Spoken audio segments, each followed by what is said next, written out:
So today we are going to discuss about the topic difference between adult and child. എന്താണ് അഡൽട്ടും അതുപോലെ ഒരു ചൈൽഡും തമ്മിലുള്ളൊരു വ്യത്യാസം. ഇത് നമ്മൾ പ്രത്യേകിച്ചും physiological, anatomical, cognitive, social, emotional ഡെവലപ്മെൻറ്റിൻ്റെ ബേസിസിലാണ് പറയുന്നത്.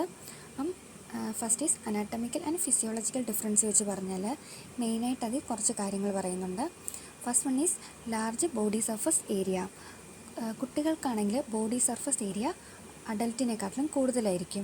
അതുകൊണ്ട് തന്നെ അവിടെ excessive loss of heat and ഫ്ലൂയിഡ്സിൻ്റെയും അതുപോലെ ഹീറ്റിൻ്റെയും എക്സസീവ് ലോസ് ഉണ്ടാകാനുള്ള ചാൻസ് കൂടുതലാണ്. അതുപോലെ കുട്ടികൾക്ക് ബോഡി സർഫസ് ഏരിയ കൂടുതലാണെങ്കിലും സ്കിന്നെന്ന് പറയുന്നത് വളരെ തിന്നാണ്. അഡൽട്ടിനെക്കാളും തിൻ സ്കിന്നാണ് കുട്ടികൾക്കുള്ളത്. അതുപോലെ റാപ്പിഡ് ഡിവൈഡിങ് സെല്ലായിരിക്കും കുട്ടികളെ കാണുന്നത്. കാരണം അവരുടെ ഗ്രോത്ത് എന്ന് പറയുന്നത് പെട്ടെന്നായിരിക്കും നടക്കുന്നത്. സെൽസ് പെട്ടെന്ന് റാപ്പിഡായിട്ട് ഡിവൈഡ് ചെയ്യുകയും അതുപോലെ ഗ്രോത്ത് പെട്ടെന്നാകുകയും ചെയ്യുന്നു. അതുപോലെ അവരുടെ ഹേർട്ട് റേറ്റും റെസ്പിറേറ്ററി റേറ്റും ഒക്കെ കൂടുതലായിരിക്കും. അഡൽട്ടിനെക്കാട്ടിലും ഈ റേറ്റൊക്കെ കൂടുതലായിരിക്കും. ഇപ്പം ഒരു ന്യൂ ബോണിൻ്റെ ഹേർട്ട് റേറ്റ് ആണെങ്കിൽ 110 to 160 അതുപോലെ അവരുടെ റെസ്പിറേറ്ററി റേറ്റ് 35 to 40 ഒക്കെ ആയിരിക്കും. അഡൽട്ടിൻ്റെ ഇങ്ങനെയല്ലല്ലോ, അപ്പം കൂടുതലായിരിക്കും. അതുപോലെ ഈ റെസ്പിറേറ്ററി റേറ്റ് കൂടുതലായതുകൊണ്ട് അവർക്ക് ഹയർ മൈന്യൂട്ട് വോളിയം ആയിരിക്കും. റെസ്പിറേറ്ററി റേറ്റ് കൂടുമ്പം മൈനർ പാർട്ടിക്കിൾസ് വരെ പെട്ടെന്ന് അവർ വലിച്ച് അകത്തേക്ക് കയറ്റുന്നത് കൊണ്ട് തന്നെ അവർക്ക് പൾമണറി റൂട്ടിൽ കൂടെയുള്ള ഇൻഫെക്ഷൻസിനുള്ള ചാൻസ് കൂടുതലാണ്. അതുപോലെ ഇമ്മച്വർ ബ്ലഡ് ബ്രെയിൻ ബാരിയർ ആണെങ്കിൽ പിള്ളേരെന്ന് പറയുന്നത് ഇമ്മച്വറാണ്. അതുകൊണ്ട് തന്നെ അവർക്ക് ന്യൂറോളജിക്കൽ സിംറ്റംസ് ഒക്കെ പെട്ടെന്ന് കാണിക്കുന്നു. അതുപോലെ higher metabolic rate. Due to higher metabolic rate, they are susceptible to contaminants in food and water. Metabolic rate കൂടുതലായതുകൊണ്ട് തന്നെ അവർ പെട്ടെന്ന് കണ്ടാമിനേറ്റഡ് ഫുഡ് വാട്ടറോടൊക്കെ ഭയങ്കര സസെപ്റ്റബിളാണ്. അതുപോലെ തന്നെ അവർക്ക് ലോസ് ഓഫ് വാട്ടർ ഉണ്ടാകാനുള്ള ചാൻസ് വളരെ കൂടുതലാണ്. അതുപോലെ ഇമ്മച്വർ ഇമ്മ്യൂൺ സിസ്റ്റം, കുട്ടികളുടെ ഇമ്മ്യൂണിറ്റി എന്ന് പറയുന്നത് കുറവായിരിക്കും. അവർക്ക് ഹേർഡ് ഇമ്മ്യൂണിറ്റി ഒക്കെ കുറവാണ്. അതുകൊണ്ട് അവർക്ക് ഇൻഫെക്ഷൻ ഉണ്ടാകാനുള്ള റിസ്ക് വളരെ കൂടുതലാണ്. ഇനി മൗത്ത് നോക്കുവാണെങ്കിൽ ടങ്ക് ലാർജാണ്. കുട്ടികളുടെ നാക്കെന്ന് പറയുന്നത് വലിയതും അതുപോലെ നേസൽ ക്യാവിറ്റിയും ഓറൽ ക്യാവിറ്റിയൊക്കെ ചെറുതാണ്. അതുകൊണ്ട് തന്നെ അവിടെ എയർവേ ഒബ്സ്ട്രക്ഷൻസ് ഉണ്ടാകാനുള്ള ചാൻസ് വളരെ കൂടുതലാണ്. ഇനി ഈ കണ്ണെടുക്കുകയാണെങ്കിൽ കുഞ്ഞുങ്ങളിലൊന്നും ടിയേഴ്സ് അത്ര പെട്ടെന്ന് ഉണ്ടാകത്തില്ല. കാരണം ലാക്രിമൽ ഗ്ലാൻഡിൻ്റെ development, poor function development of lacrimal gland കാരണമാണ് കുട്ടികളിൽ അങ്ങനെ കണ്ണുനീര് ഉണ്ടാകാത്തത്. ടിയേഴ്സിൻ്റെ ഡെവലപ്മെൻറ്റ് പയ്യെ വരത്തുള്ളൂ. ഇനി യൂസ്റ്റേഷ്യൻ ട്യൂബ്, നമ്മൾ ഇയർ നോക്കുവാണെങ്കിൽ യൂസ്റ്റേഷ്യൻ ട്യൂബ് എന്ന് പറയുന്നത് ഷോർട്ട് ആൻഡ് സ്ട്രെയിറ്റ് ആയിരിക്കും ചിൽഡ്രനിൽ. അതുപോലെ തന്നെ ഇപ്പം ഒരു സോർ ത്രോട്ട് വന്നാൽ അത് ഓട്ടൈറ്റിസ് മീഡിയ വരെ എത്തും. ഒരു സോർ ത്രോട്ടാണെങ്കിൽ അത് ഓട്ടൈറ്റിസ് മീഡിയയ്ക്ക് കാരണമെന്ന് വെച്ചാൽ നമ്മുടെ ത്രോട്ടും യൂസ്റ്റേഷ്യൻ ട്യൂബും അടുത്തടുത്തായതുകൊണ്ടാണ് അങ്ങനെ ഉണ്ടാകുന്നത്. അടുത്തത് ട്രക്കിയ എന്ന് പറയുമ്പം ഷോർട്ട് ആൻഡ് നാരോ ആയിരിക്കും. അതുകൊണ്ട് തന്നെ ഫോറിൻ ബോഡി ആസ്പിറേഷൻ ഉണ്ടാകാനുള്ള ചാൻസ് കൂടുതലാണ്. കുട്ടികൾ എന്തെങ്കിലും സാധനമൊക്കെ എടുത്ത് വായിലോട്ടിട്ടാൽ ട്രക്കിയ ഷോർട്ടായതുകൊണ്ട് അവിടെ അത് കടന്നിട്ട് ഒബ്സ്ട്രക്റ്റ് ആകുകയും ഫോറിൻ ബോഡി ആസ്പിറേഷൻ ഉണ്ടാകുകയും ചെയ്യുന്നു. അടുത്താണ് ഗ്ലോമുലർ ഫിൽട്രേഷൻ റേറ്റ്.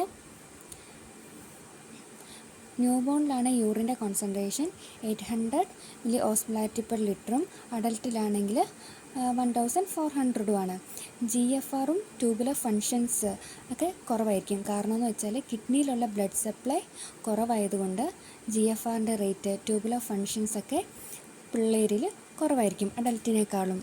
അതുപോലെ എലിമെൻ്ററി കനാൽ നോക്കുകയാണെങ്കിൽ എലിമെൻ്ററി കനാലിൽ water absorption പുവറായിരിക്കും.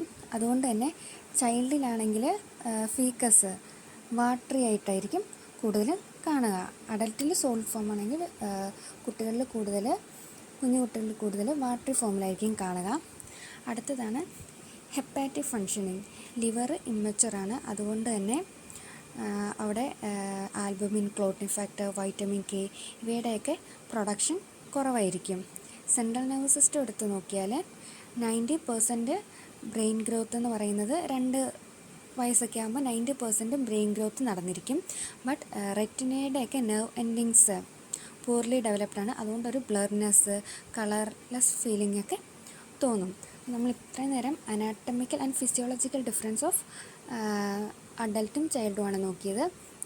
അതിലാദ്യം large body surface area, അതുപോലെ തിന്നർ സ്കിന്നായിരിക്കും, അതുപോലെ കുട്ടികളിലാണെങ്കിൽ റാപ്പിഡ്ലി ഡിവൈഡിങ് സെല്ലായിരിക്കും, ഹയർ ഹേർട്ട് റേറ്റും റെസ്പിറേറ്ററി റേറ്റും ആയിരിക്കും, ഇമ്മച്ചുവർ ബ്ലഡ് ബ്രെയിൻ ബാരിയർ ആയിരിക്കും, ഹയർ മെറ്റബോളിക് റേറ്റ് ആയിരിക്കും, ഇമ്മച്ചുവർ ഇമ്മ്യൂൺ സിസ്റ്റം ആയിരിക്കും.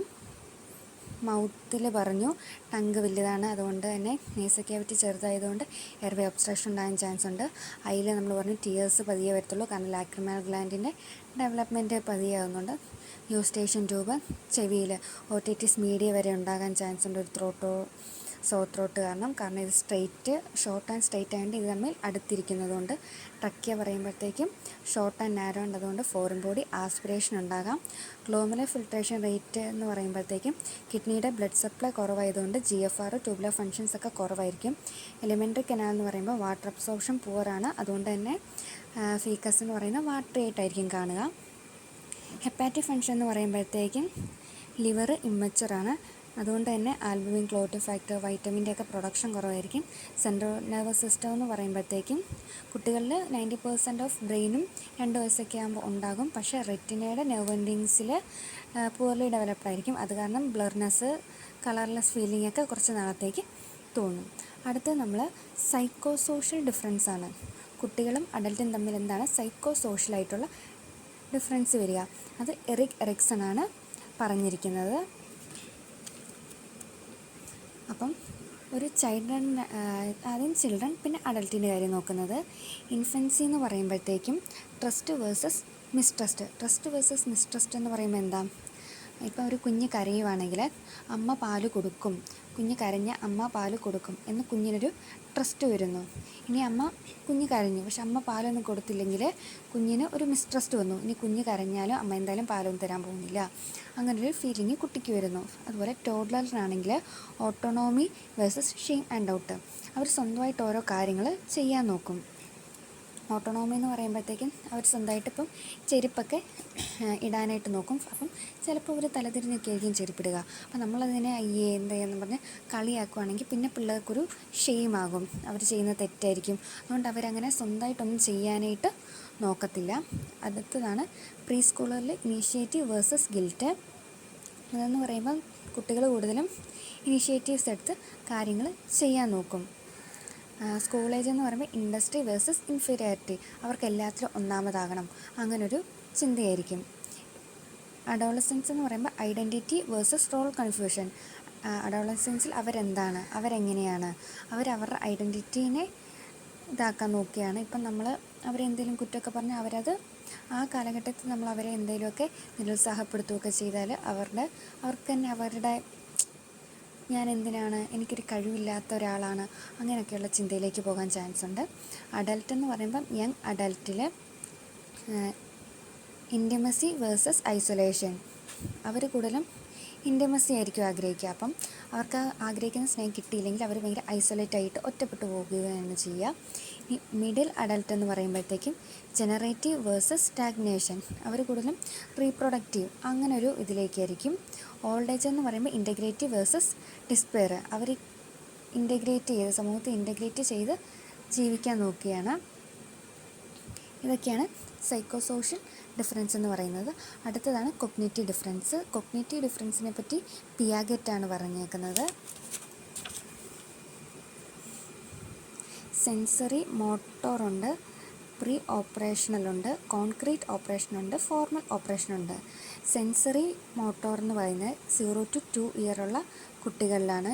ഇതെന്ന് പറയുന്നത് direct sensory and motor contact ആയിരിക്കും.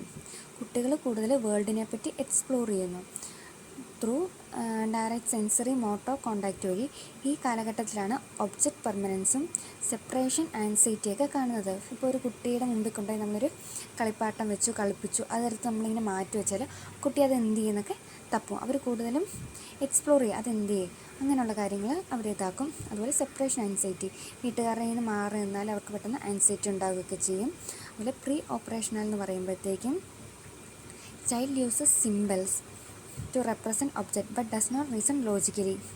അവരൊരു ഒബ്ജക്റ്റ് ഇമേജൊക്കെ കണ്ടാൽ അതൊരു സിംബൽസ് യൂസ് ചെയ്തായിരിക്കും അതിന്ന സാധനമാണ് എന്നൊക്കെ പറയും. പക്ഷെ അതിനെ അവർ ലോജിക്കലായിട്ടൊന്നും തിങ്ക് ചെയ്യുന്നില്ല. അതുപോലെ ഡ്യൂറിങ് ദിസ് സ്റ്റേജ് കുട്ടി ഭയങ്കര ഈഗോ സെൻട്രിക് ആയിരിക്കും. ഈ സമയത്ത് പ്രീ ഓപ്പറേഷനിൽ കോൺക്രീറ്റ് ഓപ്പറേഷൻ എന്ന് പറയുന്നത് 6 to 12 ഇയർ ആണ്. ഈ ടൈമിൽ കുട്ടി ലോജിക്കലായിട്ട് തിങ്ക് ചെയ്യുന്നു. അതുകൊണ്ട് തന്നെ അവർക്ക് കോൺവെർസേഷൻ, മറ്റ് രണ്ട് അഡൽട്ട്സ് തമ്മിൽ സംസാരിക്കുന്ന കോൺവെർസേഷൻ, അങ്ങനെയുള്ള കാര്യങ്ങളെല്ലാം അവർക്ക് മനസ്സിലാകുന്നു. അടുത്താണ് ഫോർമൽ ഓപ്പറേഷൻ. ഫോർമൽ ഓപ്പറേഷൻ എന്ന് പറയുന്നത് മെയിനായിട്ട് അഡൽട്ട് 12 ഇയർ ആൻഡ് അഡൽട്ടിനായിരിക്കും കാണുക. ഈ സമയത്ത് അവർ റീസണൽ അബ്സ്ട്രാക്റ്റായിരിക്കും. Adolescent can reason abstractly and think hypothetical terms. അവർ കൂടുതൽ കാര്യങ്ങൾ അതിൻ്റെ ലോജിക്കലായിട്ടും അബ്സ്ട്രാക്റ്റായിട്ടും തിങ്ക് ചെയ്യുക, ഉള്ളിൽ കടന്ന് ചിന്തിക്കുക എന്നൊക്കെ പറയത്തില്ലേ, അങ്ങനെ ചിന്തിക്കുകയൊക്കെ ചെയ്യുന്നത്. ഇതാണ് cognitive development. Sensory motor, pre operational, concrete operational, formal operational. അടുത്തതാണ് പ്ലേ ഡിഫറൻസ്. ഒരു ഇൻഫൻസിലുള്ള കുട്ടി കൂടുതലും കളിയിൽ ഏർപ്പെടുന്നതെന്ന് വെച്ചാൽ സെൻസറി മോട്ടോ ഗെയിംസ് അല്ലെങ്കിൽ സോളിറ്ററി അഥവാ ഓൺ ലുക്കർ പ്ലേ ആയിരിക്കും. അവർ കളിക്കത്തില്ല, അവരിങ്ങനെ കണ്ടുകൊണ്ടിരിക്കുകയാണ്. സെൻസറി മോട്ടോർ ആയിരിക്കും, അവരുടെ സെൻസേഷൻ വരെയായിരിക്കും അവർക്ക് പ്ലേ. അതുപോലെ ടോഡ്ലർ എന്ന് പറയുമ്പം അവർ കൂടുതലും ഒറ്റയ്ക്കിരുന്നായിരിക്കും, എലോൺ വിത്ത് ടോയ്സ്, അവരുടെ കളിപ്പാട്ടം കൊണ്ട് അവർ ഒറ്റയ്ക്കിരുന്നായിരിക്കും കളിക്കുന്നത്. വേറെ കുട്ടികളൊക്കെ അപ്പുറത്ത് കാണും, അവരുടെ കൂടെ അപ്പുറത്തും ഇപ്പുറത്തും ഇരുന്ന് കളിക്കും, തമ്മിൽ ഒന്നിച്ച് കളിക്കത്തില്ല. പ്രീ സ്കൂളർ എന്ന് പറയുന്നത് മറ്റു കുട്ടികളുടെ കൂടെ കളിക്കുന്നു, പ്രിറ്റൻ പ്ലേ, അത് ഡ്രാമാറ്റിക് പ്ലേ, അതുപോലെ മറ്റുള്ളവർ കൂടെ ഇരുന്ന് കളിക്കുന്നു. സ്കൂൾ ഏജ് എന്ന് പറയുന്നത് ചിൽഡ്രൻസ് എൻഗേജിങ് ഔട്ട്ഡോർ പ്ലേ, പുറത്തിറങ്ങി കളി തുടങ്ങുന്നത് സ്കൂൾ ഏജിലാണ്. അഡോളസെൻ്റ് എന്ന് പറയുമ്പം അവർക്ക് കൂടുതലും സ്പോർട്സ്, ഗെയിംസ് അങ്ങനെയുള്ളതിലായിരിക്കും ഇൻട്രസ്റ്റ്. അഡൽട്ടിൻ്റെ പ്ലേ എന്ന് പറയുമ്പം ഇൻഡോർ ഗെയിംസ് ആയിരിക്കും. ഇപ്പം ടേബിൾ ടെന്നീസ്, ബാഡ്മിൻ്റൺ, ചെസ്സ് പോലുള്ള കളികളൊക്കെ ആയിരിക്കും അവർക്ക് കൂടുതൽ ഇഷ്ടം. അടുത്ത ഡിസീസ് മാനിഫെസ്റ്റേഷൻ എന്ന് പറയുന്നത് ചിൽഡ്രൻസാണ് അഡൽട്ടിനെക്കാട്ടിലും കൂടുതൽ അസുഖങ്ങൾ വരാനായിട്ട്, കൂടുതലും ഡിസീസസിന് മോർ പ്രോണ് ചിൽഡ്രൻസ് ആയിരിക്കും. കാരണം എന്താ, അവർ ഇമ്മച്യൂർ ആയിട്ടുള്ള ഇമ്മ്യൂൺ സിസ്റ്റം കാരണമാണ്. Which are physiologically mature and immunologically competent ആയിരിക്കും. അവർ ഫിസിയോളജിക്കലി മച്യൂർഡ് ആയിരിക്കും, ബട്ട് ഇമ്മ്യൂണോളജിക്കലി കോമ്പറ്റൻ്റ് ആയതുകൊണ്ട് അവർക്ക് കൂടുതൽ ഡിസീസ് വരാനായിട്ടുള്ള ചാൻസ് കൂടുതലാണ്. ഈ ചൈൽഡ്ഹുഡിൽ കാണുന്ന കുറച്ച് കോമൺ ഇൽനെസ്സാണ് fever, respiratory infection, bronchial asthma, diarrhoea, vomiting, congenital deformality. അല്ല ഫീറ്റലായിട്ട് ഭയങ്കര സീരിയസ് ആയിട്ടുള്ളതാണ് leukaemia, thalassaemia, meningitis, nephrotic syndrome, Williams tumour പോലുള്ളത്. അഡൽട്ട്ഹുഡിൽ മെയിനായിട്ട് കാണുന്ന ഡിസീസ് എന്ന് പറയുന്നത് diabetes mellitus, hypertension, hepatitis, cancer, cardiovascular accident, encephalitis, coronary artery disease, renal failure, ഇങ്ങനെയുള്ള കാര്യങ്ങളൊക്കെ ആയിരിക്കും കാണുന്നത്. സോ ഇന്ന് നമ്മൾ പഠിച്ചതെന്ന് വെച്ചാൽ ഡിഫറൻസ് ബിറ്റ്വീൻ അഡൽട്ട് ആൻഡ് ചൈൽഡാണ്. അതിൻ്റെ അകത്ത് നമ്മൾ അനാട്ടമിക്കൽ ആൻഡ് ഫിസിയോളജിക്കൽ ഡിഫറൻസ് നോക്കി, സൈക്കോളജിക്കലായിട്ട് എന്തൊക്കെ ഡിഫറൻസ് നോക്കി. അതിൽ എറിക് എറിക്സൻ്റെ സൈക്കോസോഷ്യൽ ഡെവലപ്മെൻറ്റ് തിയറീസ് ബേസ്ഡാണ് പറഞ്ഞത്. അതുപോലെ കൊഗ്നിറ്റീവ് ഡിഫറൻസ് നോക്കി, പിയാഗറ്റിൻ്റെ. അത് കഴിഞ്ഞ് നമ്മൾ പ്ലേ ഡിഫറൻസ് നോക്കി, അതുപോലെ ഡിസീസ് മാനിഫെസ്റ്റേഷൻ നോക്കി.